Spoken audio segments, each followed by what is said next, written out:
Welcome. I guess the first thing is we forgot Kleenex to put on the tables, but I think along with that, we allow all emotions. Laughter, tears of sorrow, tears of joy. Just this is an opportunity to share and celebrate. I'm Terry, I'm Herb's brother, older brother, one of his older brothers. Just before we get started, if the beams can cause some challenges, so mostly we'll be up in here. Feel free to move your chairs around. If you can't see something kind of like you did with the slideshow, or one of us as we're chatting, so don't worry about doing that. So just glad to have people here to spend time celebrating Melanie's life. So I'm going to open with a prayer, and then we'll get started. So, dear Lord, we come today to honor our loved one. We are gathered here today not only to grieve the loss of Melanie Ann Smith, but to also give thanks to you for her life among us.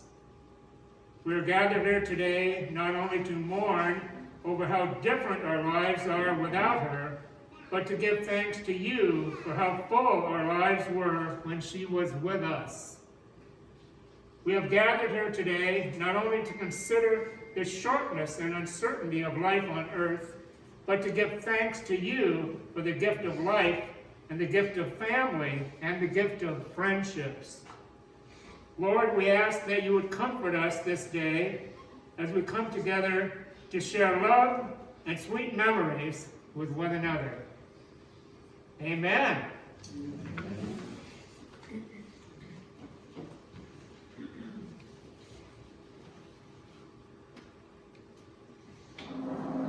Hello everyone.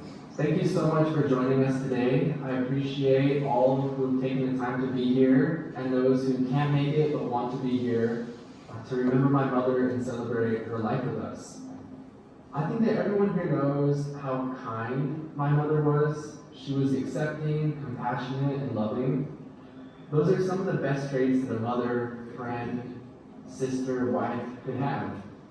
You know, I remember talking to her, and it was always the simplest things that could make her day.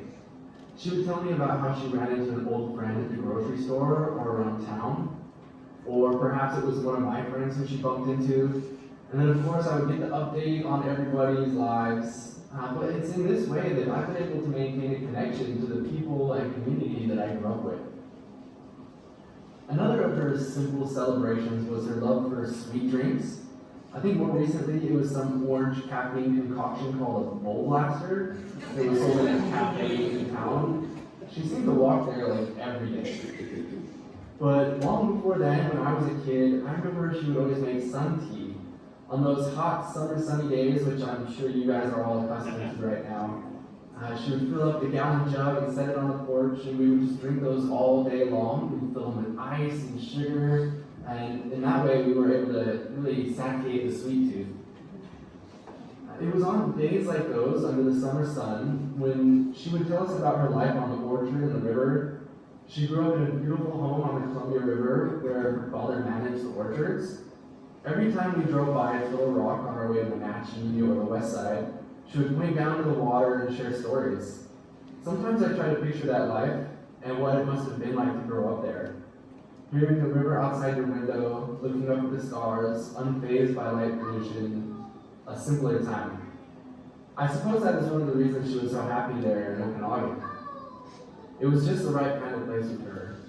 Her and my father built a wonderful life there together. It's the kind of place where you can stop and look out the window and see the river, and where you can look out and enjoy a rainbow arching across the sky. I think that is a sign of happiness, when you can appreciate the details of the world and admire the beauty of nature and the place around you. Another thing, she was also crazy about my daughter Aurora. Her and my dad nibbled for her, actually. And to be honest, anyone who meets my wild child seems to be sitting by her. She's sleeping now, but if she were awake, you would definitely know it. My mom was totally tickled when Aurora was born, and to meet her and finally have a little girl. It's a little embarrassing on my part, but she always liked to tell me about before I was born, she thought I was going to be a girl, and she was going to name me Stephanie. So yeah, I guess she got another bird instead. But she finally got Aurora, so I think that was a little bit of karma for her, to finally get the little girl she always wanted. Sometimes when I see the baby pictures of my mom and daughter next to each other, I'm really amazed how similar they look as young children. And they really did share a special connection. Lola loved having her here visiting us. When I think about my mom being gone, one of the saddest things for me is that Aurora lost someone who loved her so wholeheartedly and purely. What reassures me is that every time I see Aurora laugh and smile, my mother lives on through her. I'd like to share a story with you all, one that I've shared before, so maybe you know it, but it's something for me that it's on my highlight reel, so I think it's worth sharing again. You know, my mom was someone who loved to read. She loved stories, and she loved being taken far away in the world of imagination. She told me that when she was a kid, she spent her time reading encyclopedias and learning about the world.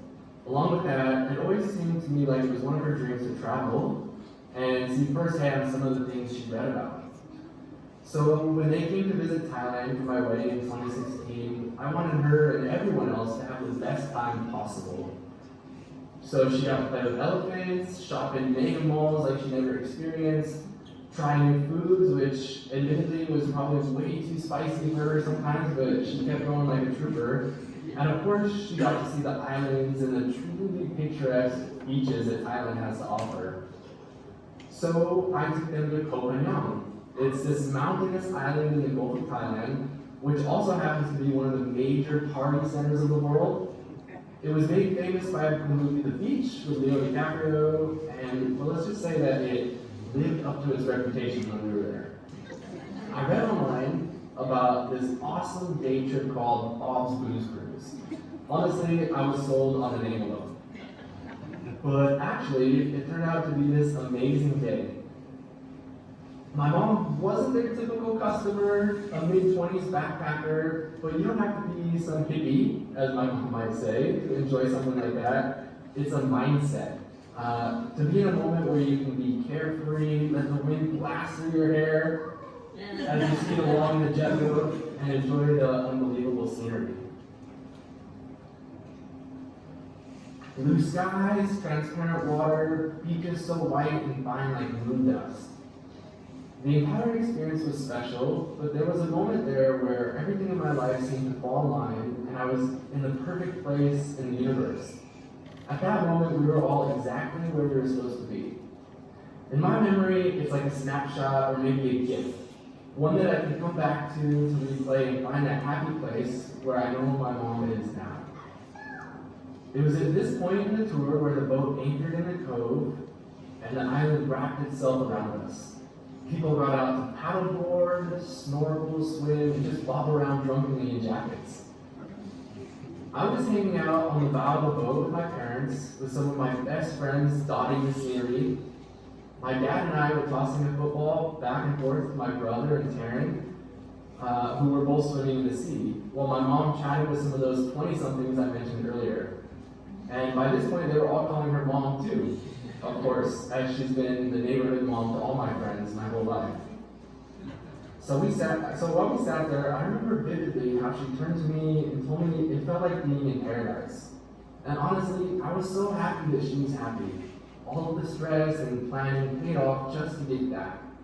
It was something that I feel like I was able to give her, and after everything she gave me. She got to experience this amazing thing with me, the type of experience that I spent the better part of my 20s looking for. And so, the day after my mom lost her battle with cancer, my wife and I took our daughter to the beach to get out of the city, to slow down, enjoy nature, and quality time with our little family.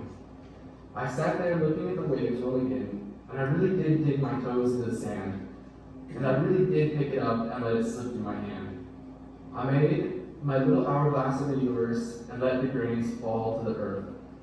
The only difference between my hourglass of the universe and a real one is that I can reach down and pick up another handful of sand and let it go.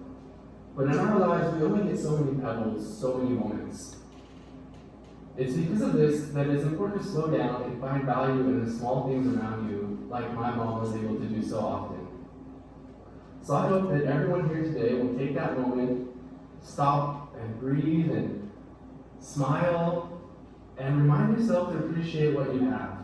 I'll keep doing the same, remembering the people I love and the ones that love and have loved me. Those here with us today and those waiting for us on their own peaceful beach, waiting in paradise for us to join them. Thank you.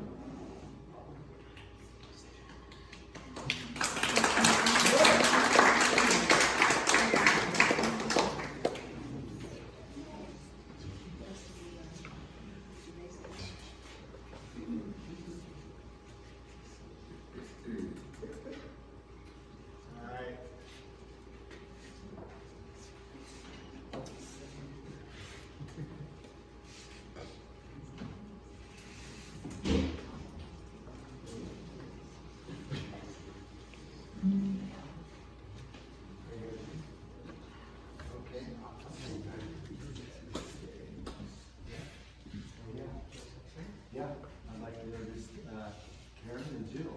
I'm going to play a song for Melanie and all of us. So, thank you.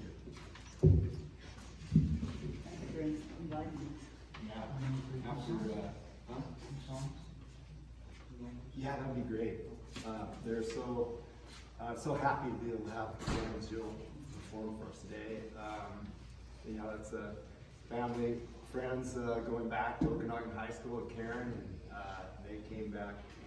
Karen and Jill came back after being in France for 37 years, and have been back here for about 2 years. And I'm just so thankful that you guys are able to be here today, part of the Okanagan community, and it's really special for you guys to be here for Melanie. Special for us. And I'm just so happy. Good to be back. Thanks.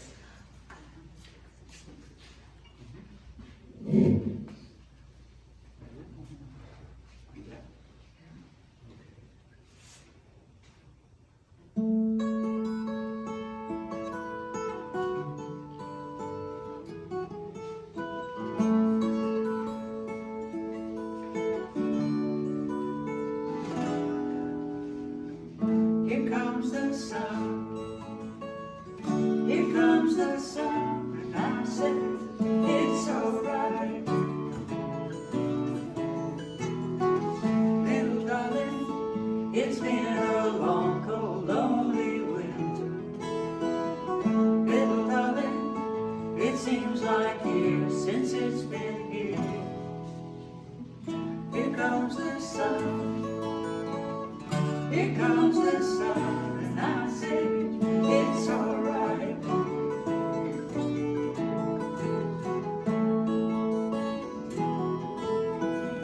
Little darling, the smile's returning to the face. Little darling, it seems like years since it's been here. Here comes the sun. Here comes the sun, and I say it's alright.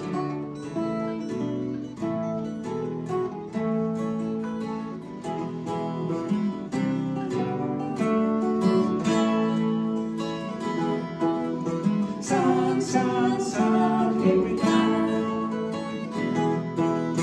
Sun, sun, sun, here we come. Sun, sun, sun, here we come. Sun, sun, sun, here we come.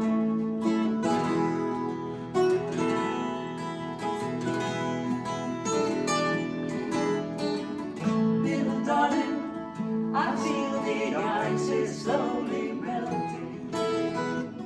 Little darling, it seems like years since it's been here. Here comes the sun. Here comes the sun, and I say it's alright. Here comes the sun. Here comes the sun, and I say it's alright. It's alright.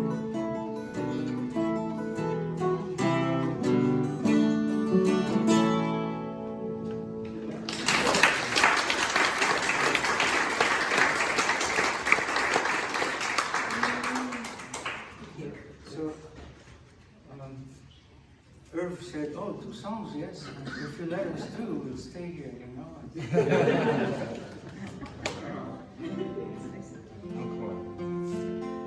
I have to tune a little bit to keep her off.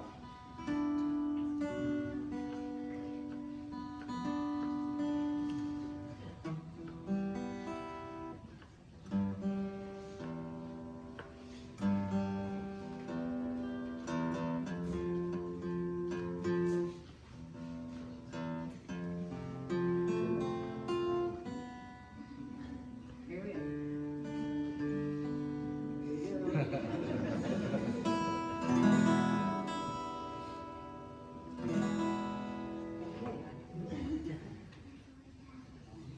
This is another Beatles song. I just love the Beatles.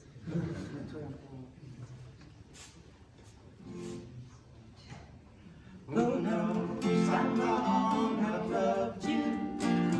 You know I love you still. Will I wait a lonely lifetime? If you want me to, I will. For if I ever saw you, I didn't catch your name, but it never really mattered. I will always feel the same. Love you forever and forever. Love you with all my heart. Love you whenever we're together. Love you when we're apart. And when at last I find you, this song will fill the air. Sing it loud so I can hear you. Make it easy to hear you. For the things you do and dear you to me. Oh, you know I will. I will. La da da da da da da da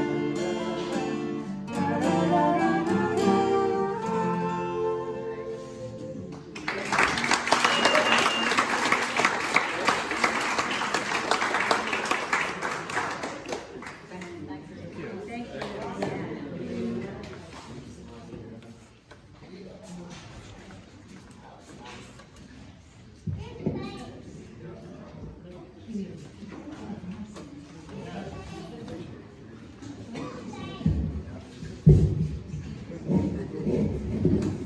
Lucy is saying, good playing.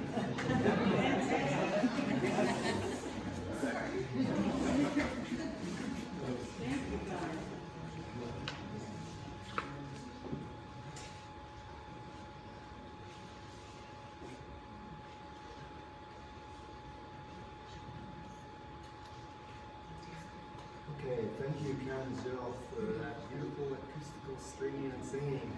Here Comes the Sun. And another song. I Do Love You Forever, Melanie. That's a great song. Here Comes the Sun is a great little song about hope following a long winter. And Melanie loved the warm sunshine come springtime. She would say that she'd be more than happy to live in the warm tropical climate of Thailand year-round. Yes, she did. Karen just moved back with Jill and Okanagan, as I said, about 2.5 years ago after being in France for 37 years. And I'm glad to be a friend of her and Jill's family here in Okanagan. I'm very thankful that they were able to perform for Melanie's celebration of life today. It was special. It just definitely means a lot. Irving's tribute to his mom was fun and special. His magical way of words are inspiring. It's a gift, and I know Melanie has a smile on her face right now. He also had a lot of great teachers from Okanagan, and I'm sure they played a part of that also. So, go Bulldogs!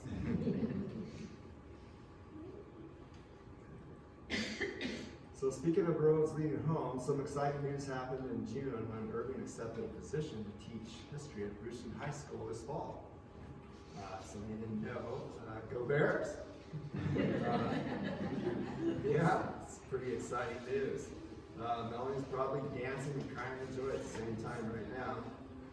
He's been living and teaching conversational English at schools in Thailand for the past 9 years. So it was a big decision for he and his wife Kang and 3-year-old daughter Aurora.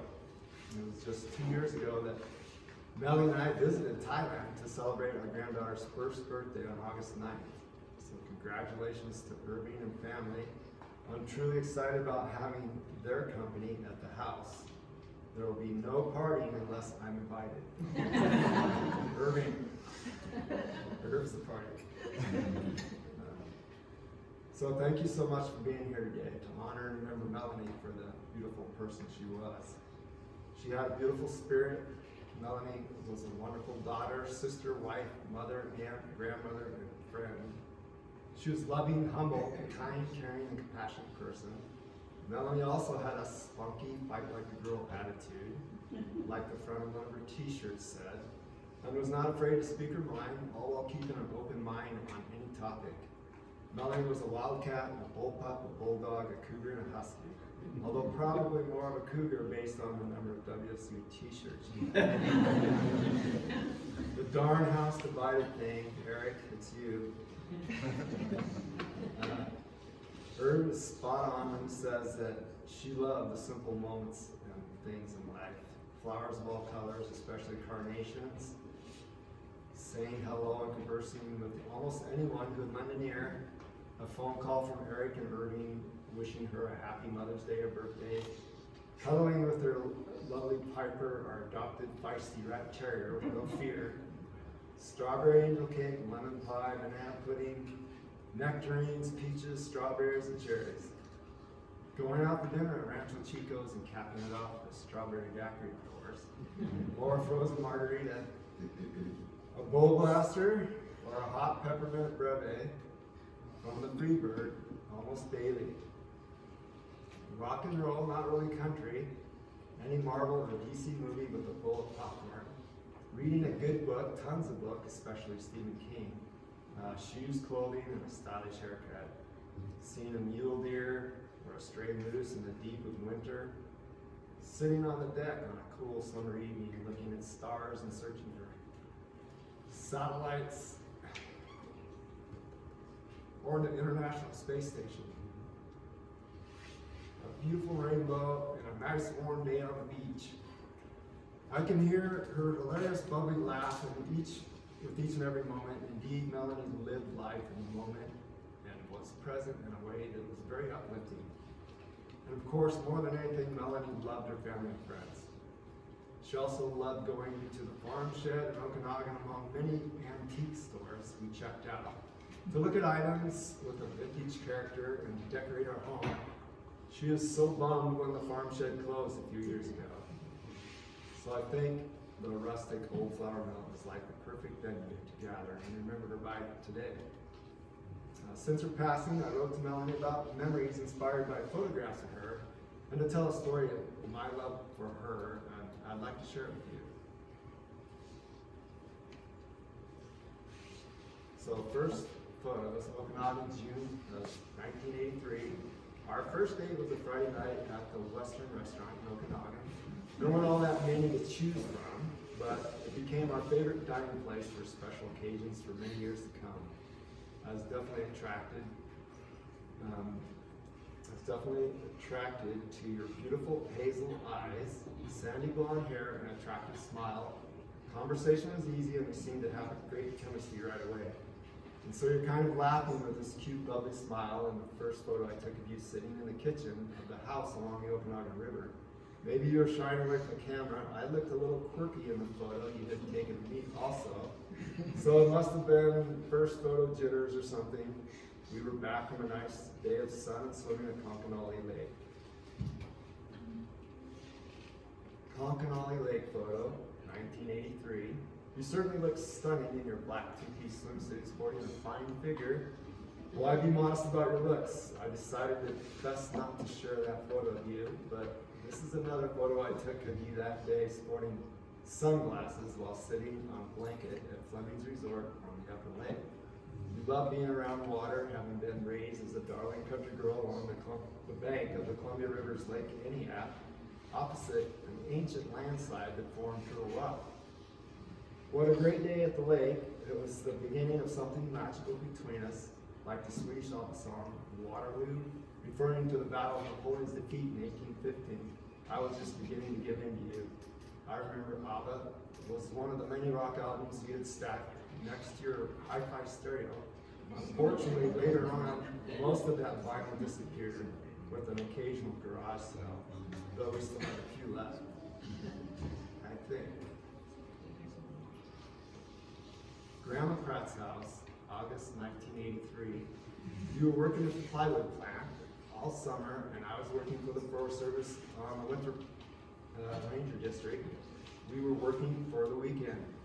Your Grandma Pratt's house, just northeast Wenatchee, along the Columbia River, provided a nice setting for your brother Tim's wedding. Our first photo of the two of us together was taken inside your grandma's house.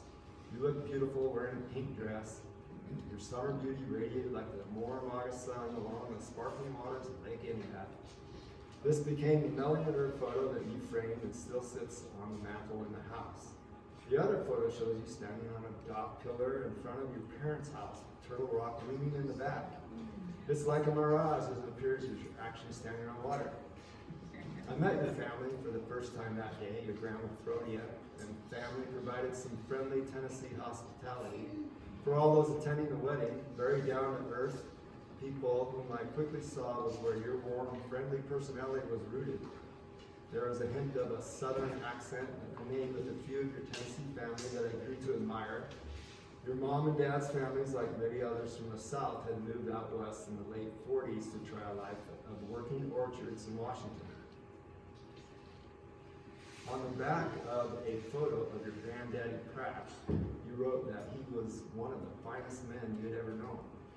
You told me that he was an early voice for the orchard industry in the state and was responsible for developing a special dwarf peach tree with a lot of fruit on it.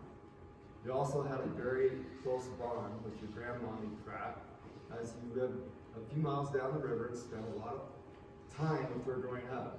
Your mom and dad were wonderful people, along with your two brothers. I think your natural inclination for conversation came from your southern family roots and raising. I enjoyed talking to your dad, Ken. He was a fascinating person to listen to, and I admired him for the honorable World War II veteran he was. He was a hard-working orchard owner who, along with your mom, Felice, raised a wonderful family beside Turtle Rock. You shared your story of how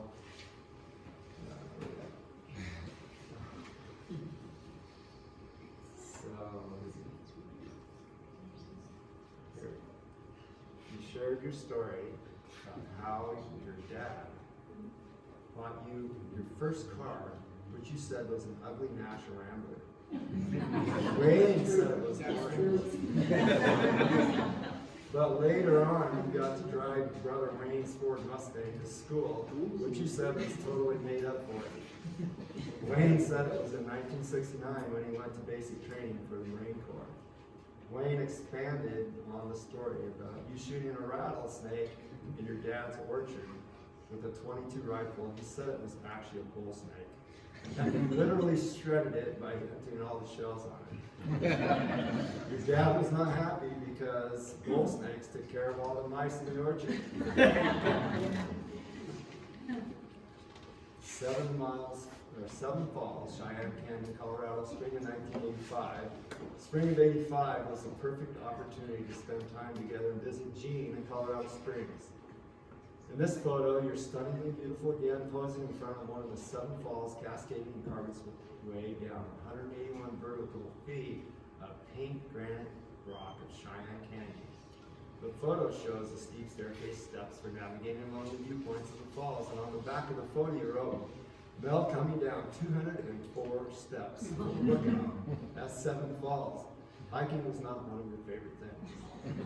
This snapshot was just another one of those Paul Simon Kodachrome moments that you were getting used to by now, and I think my dad set the record for photographing my mom in her own elegant way in the forest in the parks, the lake, backyard, and the kitchen, you name it. As you know, photography runs in the Smith family, and even though I wasn't the best of photographers, but now the age of digital photos has broken all previous records. It's amazing how many photos Pang and Irving can snap off in just one day in time.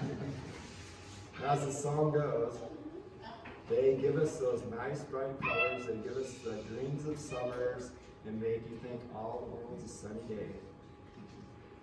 South Lake Tahoe, California, 1985. I love our marriage photo at South Lake Tahoe where we eloped, though there was nothing secret about it. You were as beautiful as ever, wearing a sleek pink white dress, pearl necklace, and sweet smile. We stayed at Harris with a nice view of the lake and followed up with a tour of Northern California in the new 85 Chevy Camaro. We drove to San Francisco, Carmel, Monterey, Napa Valley, and along Highway 101 to Sea Lion Caves near Florence, Oregon. A few of those Kodachrome moments until chilly winter weather where the car became the centerpiece and you inside staying warm. We couldn't get back into the car soon enough after a few of those frigid photo stops. We both love the song, You're My Best Friend by Queen. You're the best friend I ever had. I've been with you such a long time. You're my sunshine, and I want you to know that my feelings are true. I really love you. Womack, Washington, right? October 1988. You're looking beautiful, holding newborn Irving against your chest and looking at the camera with surprise along with little Eric as I snap this one off. Two-year-old Eric sitting on a hospital bed right next to you and Irving, and he's got this, oh, not again, Dad, look on his face with his hands up and ready to cover his eyes. It's a funny photo, and you still look happier, more so than annoyed, thankfully. I was a proud daddy and was so proud of you. You had just given birth to the youngest of two amazing boys. You were the most amazing, loving mother anyone could ask for. You spent so much quality time. And then, in the early years, and unconditionally, and well, you read to them, nurturing them, and loving them unconditionally. Danny's song by Loggins and Messina seemed to tell the story for me. Even though we ain't got money, I'm so in love with you, honey. Everything will bring a chain of love. In the morning when I rise, you bring a tear of joy to my eyes and tell me everything's going to be all right. Since that moment, everything certainly has brought a chain of love to us. In Bangkok, Thailand, 2016, we were so happy for Irving Pang's marriage and meeting our new Thai family. 2 years later, you were elated when granddaughter Aurora arrived. You were so looking forward to Eric and Taryn's wedding in Maui, and you will certainly be there in their hearts and with them in spirit forever. Koh Samui Island, Thailand, 2018. You're looking beautiful as ever with that sweet, gentle smile and a stylish, short summer haircut, happy and content. The feathery blue colors of the sky mixing with the light beach, the sharp line of the shallow blue waters of the Gulf of Thailand, providing a beautiful setting behind you. It was just another day in paradise on Koh Samui Island in Thailand. You had a full and wonderful life, Melanie. I think of Joni Mitchell's The Circle Game, which is a song we liked hearing Gene sing and play on the guitar. I've looked at so many family photos since you've been gone. It's like living our lives together several times over. You yourself were just a child not all that long ago, catching dragonflies inside a jar, and triple when the sky was full of thunder, and triple at the falling of the star. We fell in love and had our own children, and the seasons go round and round, and it was like we were captive on this incredible carousel of time. We can't return, we can only look behind from where we came and go around in this circle game. So the years have spun by now, and we're so proud of what Eric and Herb had accomplished and the dreams that they continue to pursue in their own lives and family. You would remind me that we have everything we ever wanted in two amazing, thoughtful young men, and you were right about that. Your close friend, Lori Mills, wrote a dear friend note to you saying, our greatest treasures, our most priceless accomplishments, the heart and soul of who we are is the gift of our children and who they become. All before that last revolving year was through. We had only been back in Thailand for 3 months when we were diagnosed with that terribly aggressive cancer in the liver.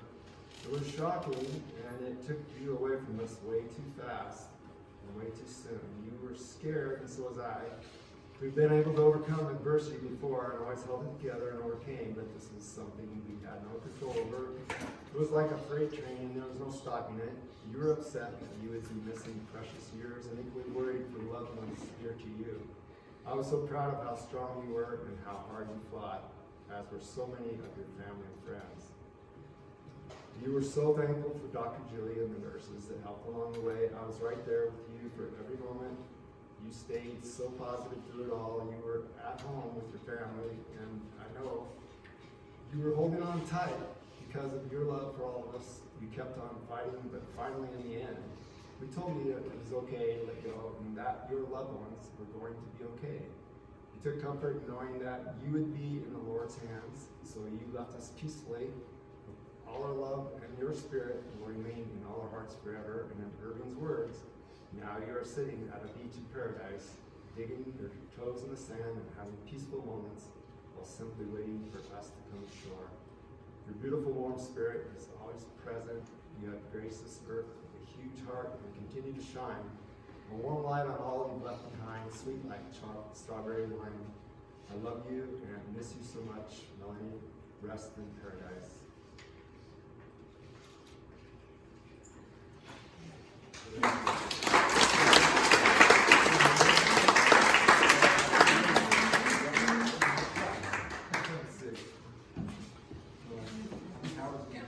I'm going to introduce Howard. If you want to. Yeah, go ahead and introduce Howard. Kirsten. Go ahead, bro. All right. Thank you. Kirsten first. All right. So I'm Craig, and I'm one of Earth's brothers. And by the way, all of Earth's brothers are older than him. So Just to clarify. sometimes we don't know in what order we come. So it's one of those moments. But this part of the day, thinking about Melanie, keep the slide up, is for people to think about the memories and thoughts that they've had about Melanie through her lifetime. So prepare for that. Think about it a moment. And take the opportunity to share if you can. But we'll start off, I believe, and I'm going to introduce Kirsten, right, Howard? Yeah, Kirsten. I'm going to introduce the historical orator in the family, Kirsten Smith. And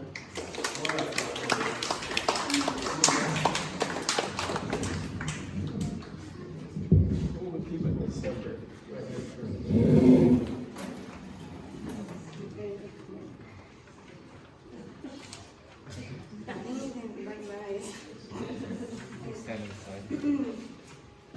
Okay, this is like typed up right at Melanie.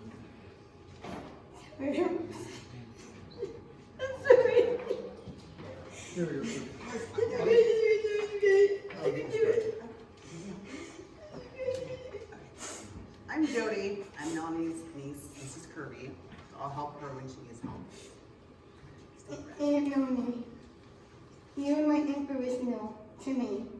My aunt, my life, my everything. You got this. I could imagine in my life, Aunt Melanie. I know you my whole life, every day in our world. Together, 2019, Kurt and Howard came down to see Aunt Melanie on the earth. When I came in your house, I was talking to Piper. Please move. I'm gonna please move. I can hug my Aunt Melanie. It's like hugging a teddy bear, holding her in my arms. And just keep on hugging her forever and always. She's been beautiful, gorgeous, the greatest, wonderful, helping me like she did for me. My hair blow dryer, plug in the bathroom, the air mattress in the living room. Aunt Melanie and Uncle Herb, both of them together. When and Hurricane Dennis, Aunt Melanie, and Uncle Irv. We took Uncle Irv and Eric and Darren to watch him play softball in Renati. In our family adventures, your boys, Eric and Ernie Hammer Smith, of Okanagan, Washington Bulldogs, high school football, family reunions.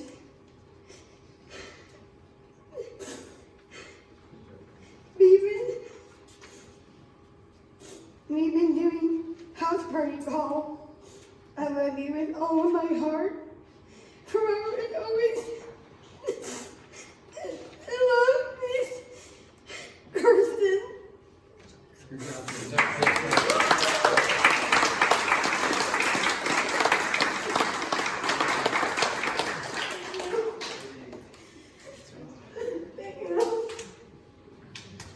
Okay.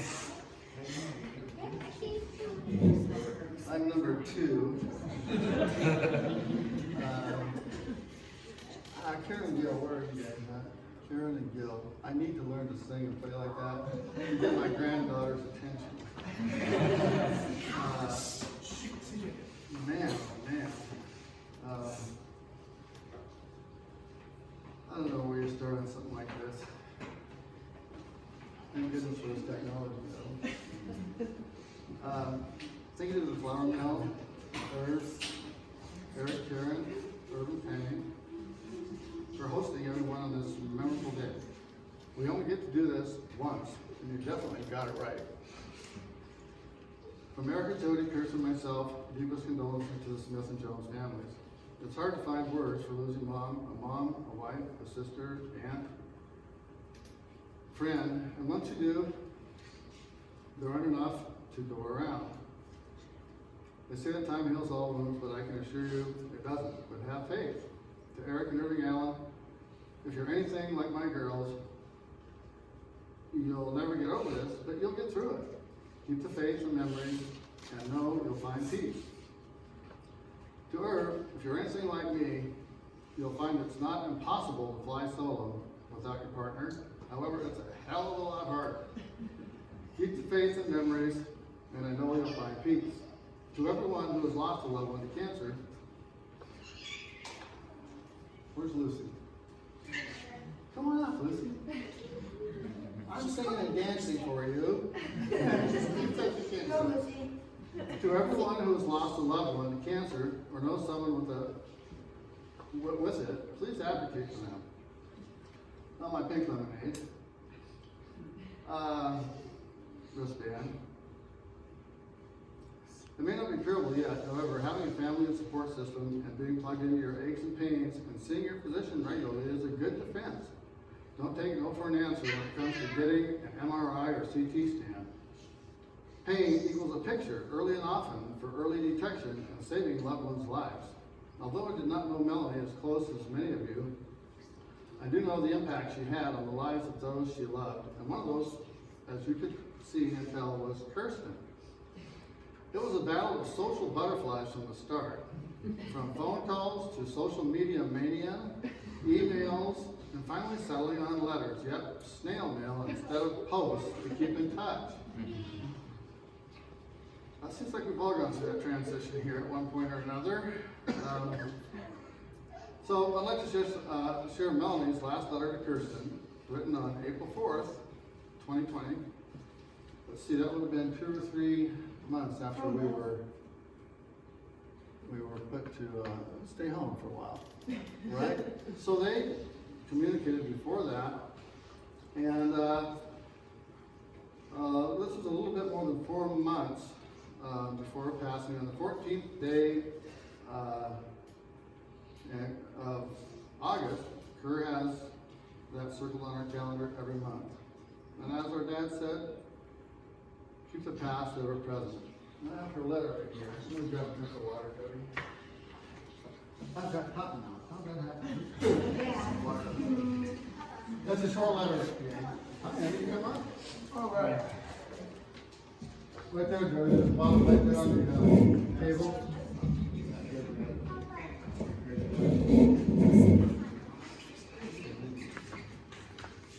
Okay, here we go.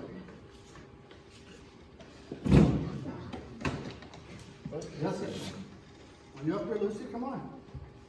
Okay, this is April 1st, actually, 4/1/20, Melanie's handwriting. These two went back and forth. All right, thank you. So this is Melanie. Dear Kirsten, thank you so much for your sweet letter. And Kirsten was longhand, I tell you. Many here have been on the other end of Kirsten's letter. Anybody here, raise your hand. Does she have a little letter to you?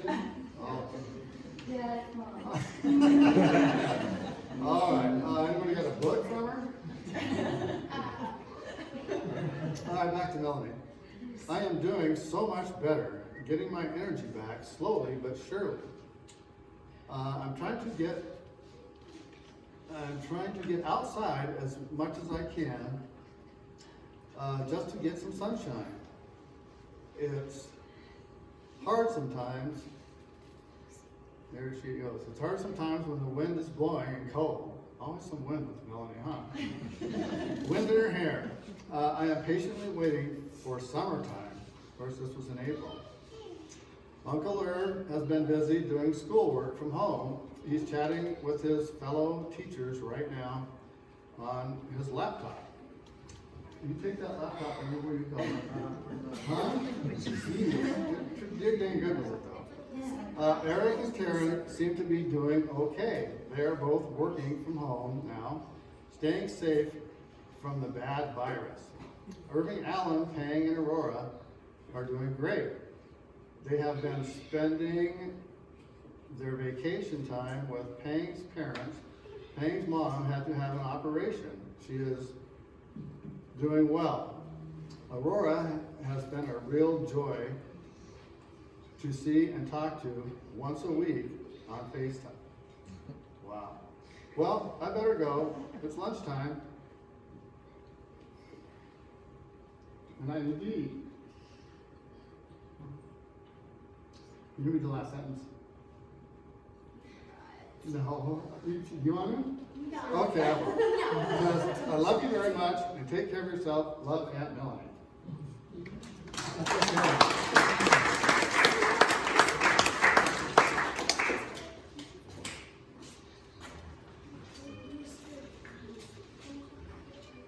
So the mic is still open. Or anybody else want to come up and share a memory?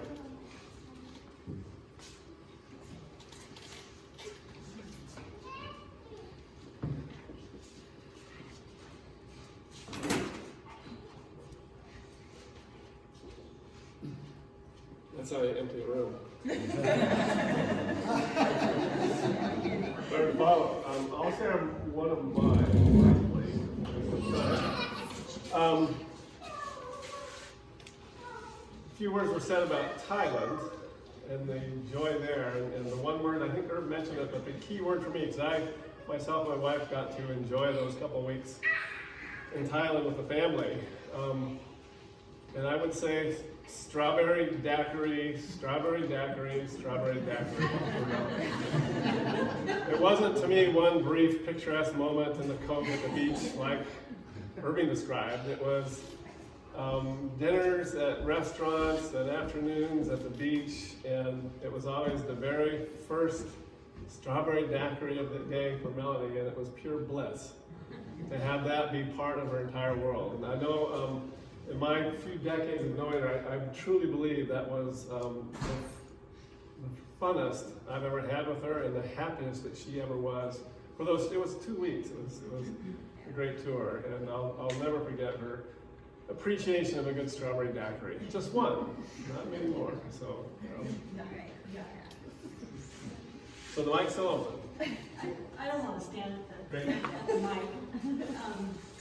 We've known Melanie for quite a while, and Jim's brother went to school with her. And when COVID hit, and we found out that she had cancer, I wanted to do something for her, but I was afraid to get out and get around her, so I didn't, and I apologize for that. But Jim and I would get out and try to walk at the beginning of this thing and get some exercise, and we ran into Melanie a couple times on our walk. And we walked purposely down that road one day to knock on the door and to see if, we could talk with her. But she was out for her walk, and so we stood there, I don't know how long, we stood there on that road, and then we talked to Melanie, and I know she was tired, but she was a trooper, and I remember that day so well, and she had such a glow about her, and a desire to get well, and we lost our daughter in blood cancer in 2019, and so I was really hoping that she could overcome this. It wasn't God's will. And Melanie used to work at Burger King, and our daughter was working there, and they became very good friends. And I know Christina would like to be here today, but she's working. And so I just want to pass that along, that she would have liked to come. And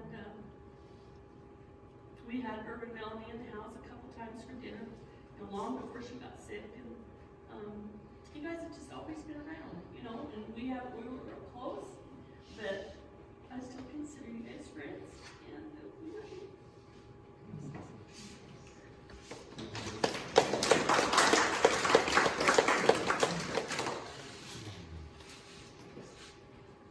I'm Melanie's brother.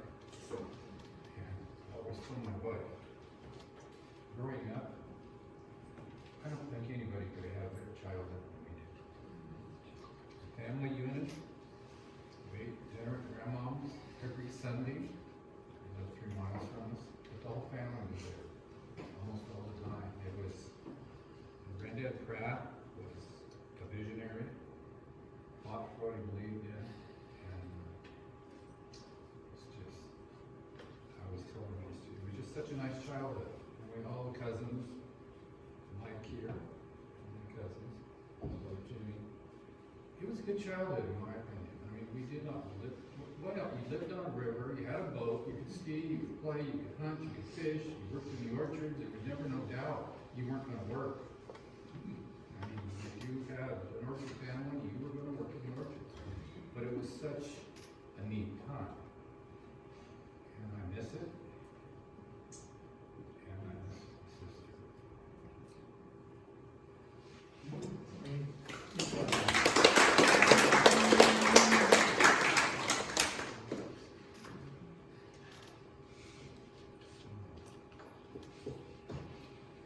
I'm just gonna stand right here too and not cobble up.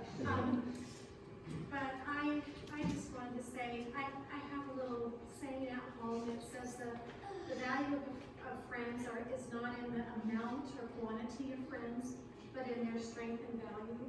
So it really doesn't matter, you just have to have, one friend that's like that. And Melanie was really a true friend. We started our friendship and association. There were, 7, 8 families that had boys the same age. And so we started on this wonderful world of sports and birthdays and overnights. And when all the boys would come to the other's house, it was like a pack of puppies, just like kind of rolling over each other. And they still did that when they were older, except they were like this big, they were just such dear friends. And I know, we were in such close contact, and then, everyone graduates, and you kind of don't see each other all the time, but it didn't matter. Like, you'd come up and there Melanie be, and she'd have that twinkle in her eye, that like diamonds that just sparkled, and that smile that lit up the room, and that infectious laugh of hers. And how could you be a bad mood when you were talking to her? She was just a joy, and getting caught up on all the kids. She just loved her family. She just catch up on every little detail that they were doing. And it was just a blessing to have that association with her and her. And they meant a lot to me.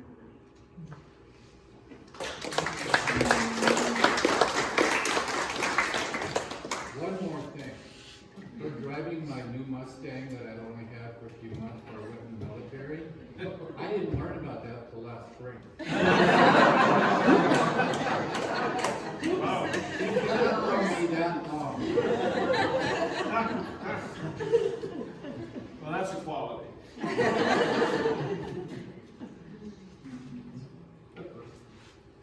I'm his wife.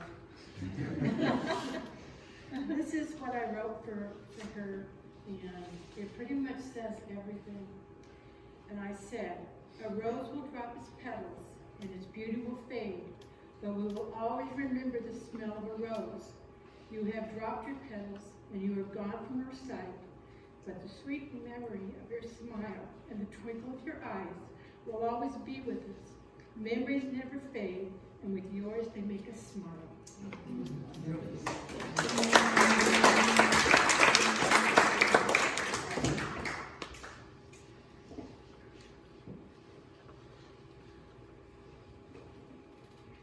I'm Taylor. I'm one of the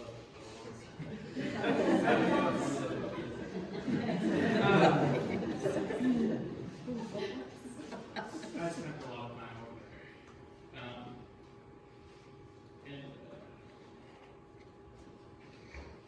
I didn't really talk to her much once, obviously, once I graduated.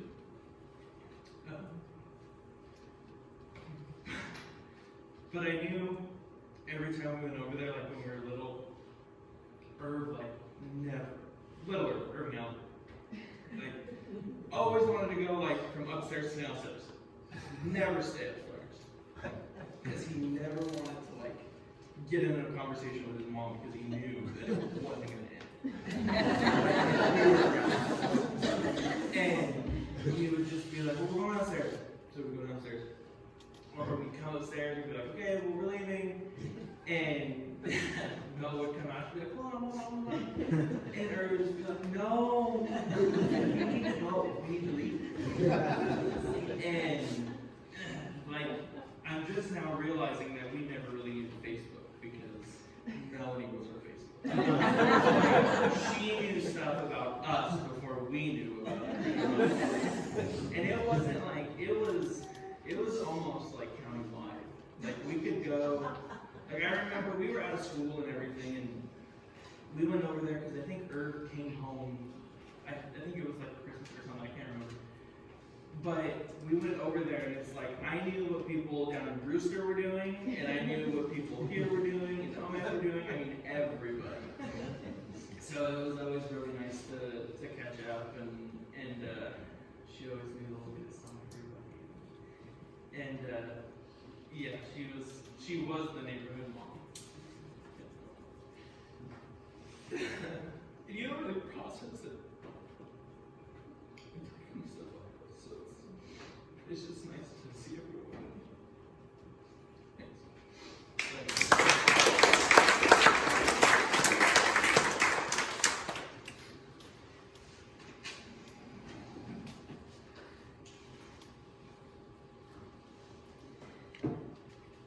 I'm not gonna get started, but I can get out of the chair. This is a very small town, we know that. I'm 80 years old. My sons played baseball, football, basketball with her. So I watched them grow up at the same time. And everyone in here that was raised here, went to school here, know what everybody else was doing, the bad ones, the good ones, whatever. I can honestly say I never, ever heard a word against her. And she took love with her wherever she went. The last time I saw her, I crocheted and I had some pink thread and I thought, what am I gonna do with it? And I thought, I'll just make some dish rags because I do this little Afghan stitch. And I made 2 of them and I thought, that makes me think of Melanie. I have no idea why, but I went by her house and knocked on the door. She came. We didn't stay close because it was toward the end there. And I said, I brought these for you. She said, why? And I said, because I love you, and I probably have never told you I love you. She said, well, I love you too. She said, but it just makes me feel so good that you thought of me. And I said, Melanie, I'm glad you don't know how beautiful you are because you'd be so stuck up. And I just loved her. She was just so special. Really special. But I'm the generation before Irvin and Eric. I don't really know very well. I knew all about them, but I didn't know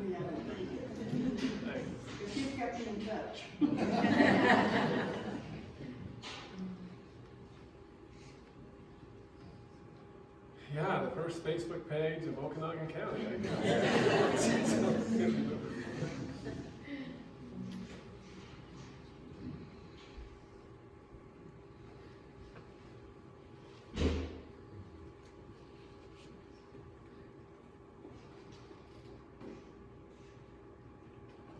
Other thoughts or memories? Nobody can follow me. It's the crocheting, isn't it? They got people. It's like, when was the last time you crocheted something and gave it to me?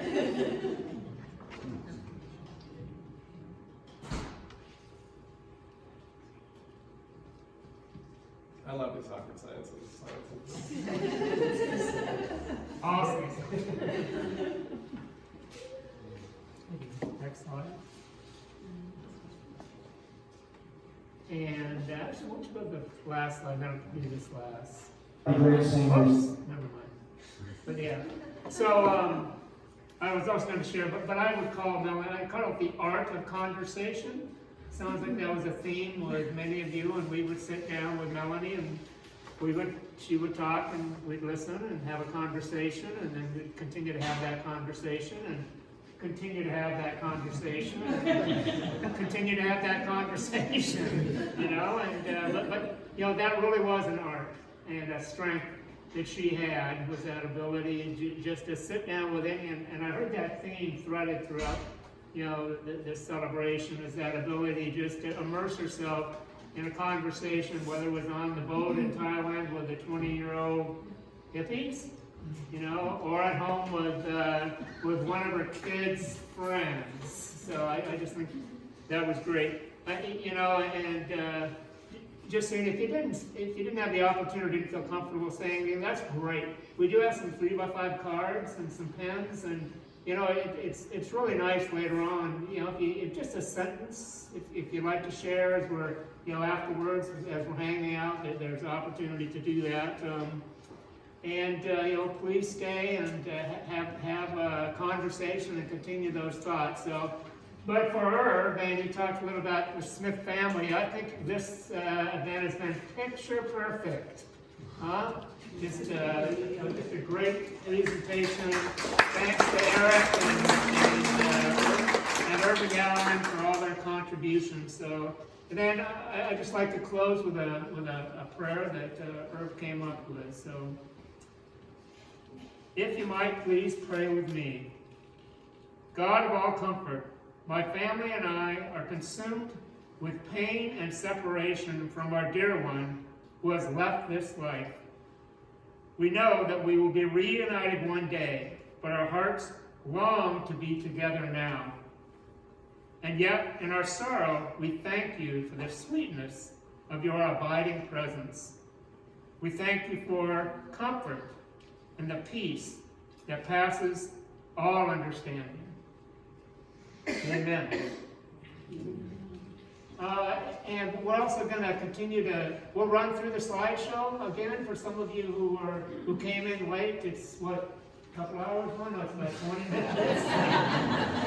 but feel free, there's cookies and lemonade, coffee. So part of this is just intermingling and meeting and just continue that conversation. So thank you. Great singers in any genre of music.